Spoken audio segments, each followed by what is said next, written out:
Hey guys, welcome to lesson 2.1, place the first digit.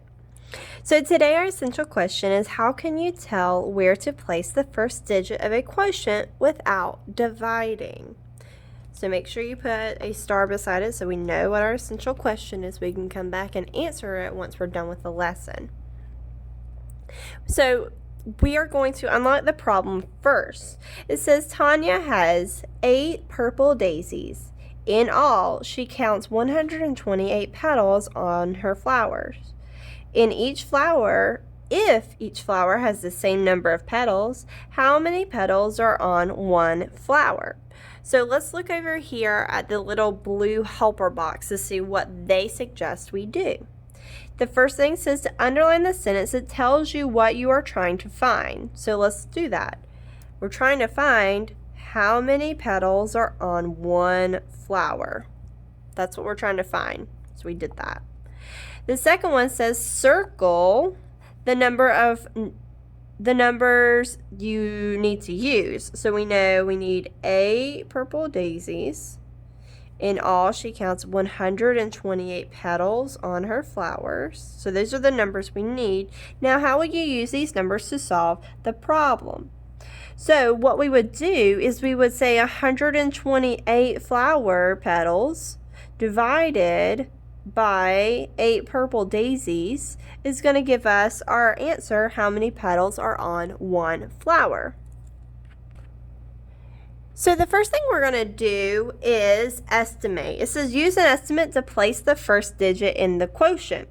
Now if we look at this, it says estimate 160. Now that seems like it's a lot higher than 128, but let's think about it. We want to think of some compatible numbers that would be easy for 8 to divide from. So we know that we can divide 8 from 16, because 16 divided by 8 equals 2. So if we have 160 divided by 8,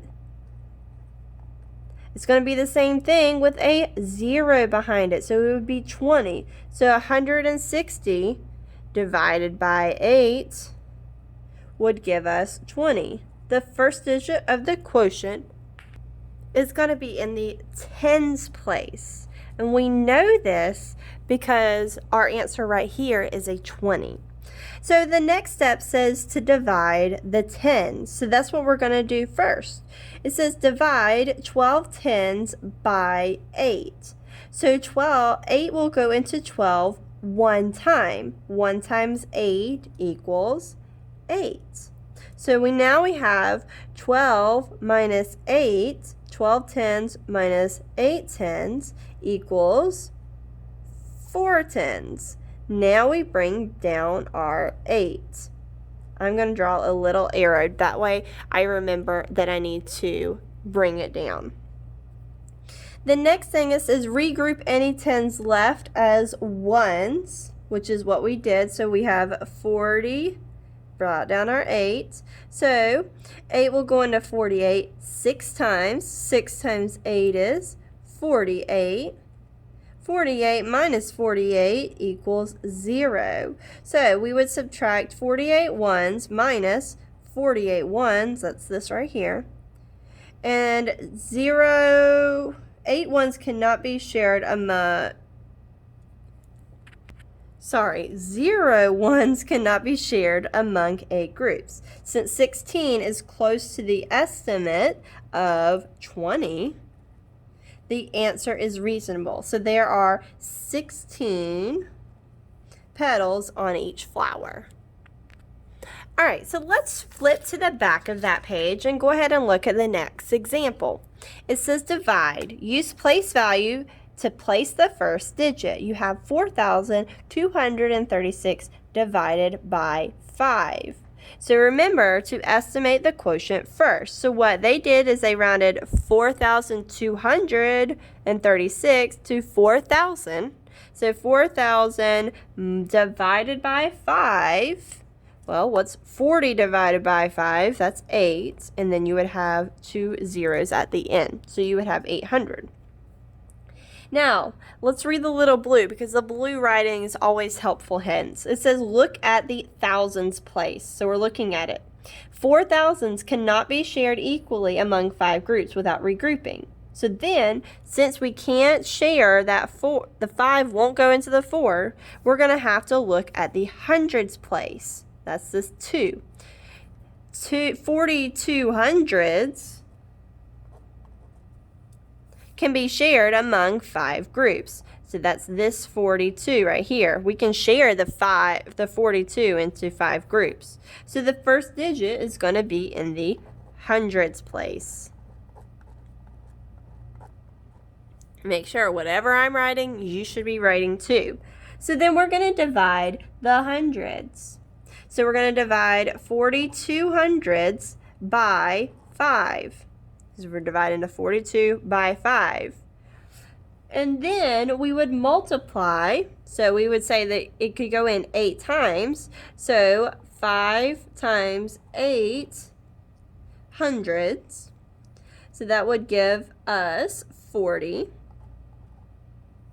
And then we would subtract 42 minus 40 equals 2. So 42 hundreds minus 40 hundreds, you're going to be left with 2 hundreds left. That's where that 2 comes from. And then I'm just going to, that's just that way we're kind of talking through it. I just want to make sure that you can actually divide. So then we would bring down to 3. 5 will go into 23 4 times. 4 times 5 is 20. So then we would subtract and we're left with 3. 3 left. Then we would we're going to get to the next one. We're going to divide the ones. Bring down your 6. So now you have 5 will go into 36 7 times. 7 times 5 is 35. And you have 1 remainder. So 4,236 divided by 5 is 847 with a remainder of 1. Now, let's do a couple of these on our own. So we have 3. Will 3 go into 5? Yeah, it'll go into 5 how many times? 1 time. 1 times 3 is 3. So now we subtract. 5 minus 3 equals 2. Now we bring down our tens place, our 7. 3 will go into 27 9 times. 9 times 3 is 27. So that's 0. We subtract that and it would be 0. Then we bring down our 9. 3 will go into 9 3 times. 3 times 3 equals 9. Subtract it. Is it good? Yes, it's good. So you would have 193 as your answer. All right, we're going to do several more, and the best way to do this is practice. You just have to keep practicing. I know it's long, I know it's tedious, and you feel like you want to give up after a couple, but the more you practice, the better you're going to get. So let's go to number 2. We have 1,035 divided by 5. Can 5 go into 1? No. Can 5 go into 10? Yes, it can go into 10 2 times. 2 times 5 is 10. So I take my 10, subtract my 10, and I'm left with 0. Now, will 5, we need to bring down our 3. Will 5 go into 3? No, it won't go into 3 any times. So 0 times 5 is 0, and we subtract. So we have 3. We bring down our 5. Also, I want to mention, do you see how clean my lines are? If I'm writing something right here and it just keeps going this way, I'm not going to be able to know where my numbers are. So you need to make sure they're lined up. If you can't line them up, see if your mom or dad or whoever you're with can get you some lined paper, and sometimes that'll help keep your numbers straight too. Okay, so now we have 5 will go into 35 7 times. 7 times 5 is 35. So let me subtract it to check. It's 0, so we're good. So your answer for this one should be 207. Now, I also like for y'all to circle your answers, even though obviously I can't see that you're circling your answers. It helps you to find what your actual answer is at the end. All right, let's do one more, and then I'm going to let you do some on your own. So we have 8. 8 will go into 1 0 times. It won't go into it. So then we're going to go, 8 will go into 17 2 times. 2 times 8 is 16. 17 minus 16 is 1. So then we bring down our 6. 8 will go into 16 2 times. 2 times 8 is 16. Subtract, and we have 0.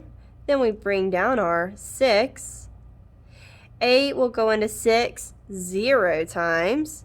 0 times 8 is 0. Subtract it, and we are left with 6. So we're going to have a remainder of 6. So it's 220 with a remainder of 6. All right, guys, what I want you to do on your own, I want you to circle 4, 5, 6, 7, 8, 9, 10, 11, 12, 14, 16, 18, 20, 22, flip, 26. Now, if you feel like you need all the extra practice, do those other problems that I didn't circle. These are still good problems to work out, even like these hot problems. If you think you need a challenge, do the hot problem, okay? I want to make sure that you understand the concept, though. That's why I'm just giving you these problems. But absolutely, if you need extra practice, do those extra ones. That's why they are there. So what I want you to do, I want you to go ahead and do that. Once you're done, as always, do the lesson check for 1.8. Make sure you turn it in. Otherwise, I don't know that you actually did the lesson. All right, guys, have a great day.